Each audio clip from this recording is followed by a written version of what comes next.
now you've got your own wrestling school, Three Legacies Wrestling. How did that school come about? What got you interested in starting up your own school? So after I left WWE, I was living in Orlando at the time, and I was helping run a school at the time. And when I left there, I ended up going to San Antonio, Texas, and I was helping run an amazing school, hybrid pro wrestling, hybrid school wrestling, excuse me. They're in San Antonio. They are fantastic, and I'm grateful for Chris Marvel and everybody there, the opportunities, and so I got to spend time there. And then before I went to San Antonio, excuse me, I got to spend time opening up a school in India. So I spent 6 months in India, and I opened up a school there, and it became a whole thing. So there was no independent scene at the time. It was the Great Khali School, but I was the one running it. Um, and at the time, I started with about maybe 20 kids or so. And then by the end of it, I think total that we had was about 100 throughout the whole day, or throughout all the classes. It was about 100 close to. Um, and I'm grateful that after I left and the people that went after me, we built an entire independent scene in India, which did not exist before. So we built that, and some of those guys were hired by WWE. They were on TV for a good while, and it became a thing. After that, I went to Australia for a little bit. I taught in Australia for a little bit. I went to England. I spent time in England. I did time in Germany. I did time in Spain, um, down in Mexico, and then I COVID happened, so then everything shut down. Right, so everything shut down, and then I got a call from somebody in Cairo, Egypt.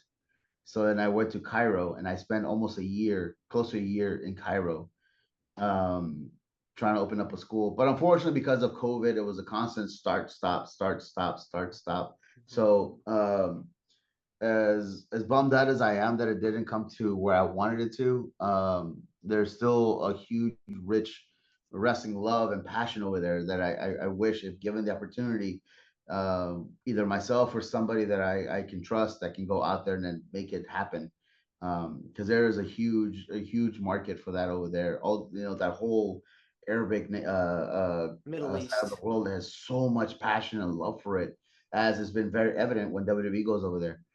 And the people, man, are just so beautiful and amazing and loving, and I got to learn so much, being in Egypt, and seeing the culture, and I fell in love with it, honestly. Yeah, I Oh yeah. mean, So anyways, so then so then I come back to the U.S. I come back to the U.S. Unfortunately, I fell in my fell back into my BS. Um, I ended up in San Antonio. I ended up reaching out to get help. I got flown up to Lancaster, up here where I'm at now, by Chris. And in our one of our chats, I had told my story, and then he goes like, "Well, why don't you just open up your own school?" Um, and I was like, come on, man, whatever. Um, he's like, "No, think about it. Let's figure out how we can make it happen, and we'll go from there." So and I thought of like the hows. Again, the hows are easy. The hows we can make this happen. The whys. Why would I want to open up my own school? Can I open up my own school? So we worked out the logistics, and then a couple months later, we got the paperwork done, and then I opened up my own school because I've been for years I've ran other people's schools, but they were never mine. So now I have my own brand under my own flag, and this is all of me. So I'm grateful, but that's kind of how it came about. Like it was more of just a Chris asking, "Why don't you just open up your school?" yeah, And we're like, you know what? Let's do it. yeah, and it's turned out really well. I mean, you got a lot of people, like you, as you mentioned, you got several people that have graduated that have gone on to WWE, bigger and better things. I'm sure you give them the same advice that you were given by your trainers, and I'm sure you've worked out some stuff where you've talked to them and shown them the ropes, Yeah, so to yeah, yeah. speak. No, of course. And then obviously, I mean, I can connect with them through experience, so I can tell them all the fortunate things that I've done, and I can also tell them about all the unfortunate things that I've done, and then the mistakes to avoid.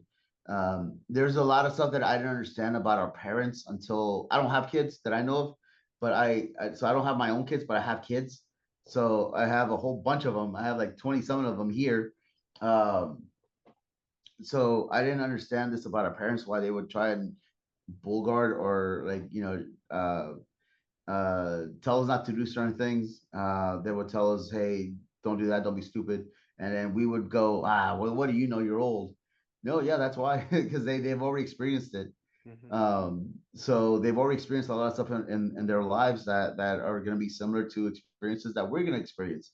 So I went through all that. I did all that stupid stuff so you don't have to. So you don't have to go through all the heartache. So you don't have to go through all that depression. So you don't have to go through all that anger. This is part of being a coach, is guiding you through the best possible steps to guarantee you the closest little bit to success that can possibly be attained, to your abilities. And then if your abilities are not enough, I'm gonna push you. I'm gonna push you to do even more, so you can get there. And I will try to find a way to make you understand how to get to that point. Um, but those are the perks of being a coach and a trainer for so long. I got to experience so many years of guiding people to the best of my ability, and every single time I learned something new. So, and I take all that time that I spend overseas, and in different places, and training people who we don't speak the same language. So I had to find ways to make them understand, and I can take that experience and apply it to these guys here. Now, granted, everybody has a different definition of what making it is. For some people, it may be WWE. For some people, it may be just being able to perform in front of their kids here locally. For some, it may be Japan. For some, it may be whatever it may be. So everybody has a different definition of what making it is. And then that's what my job is, to help them, guide them through that process, and not only make them good wrestlers, but also make them good, stronger people. What is it about being a coach and being a trainer that gives you the most joy? There's a couple. There's a couple that I've seen here, especially because this is more recent, so it's a lot more fresher in my mind. Um, Mhm. there's a bit that I enjoy seeing. In example one, when I tell them something, like they make a mistake, and then I try to correct them, and then they apply it the next time, and then it just clicks in their head, and they're like, "Oh, that's why he told me to do that." That's one.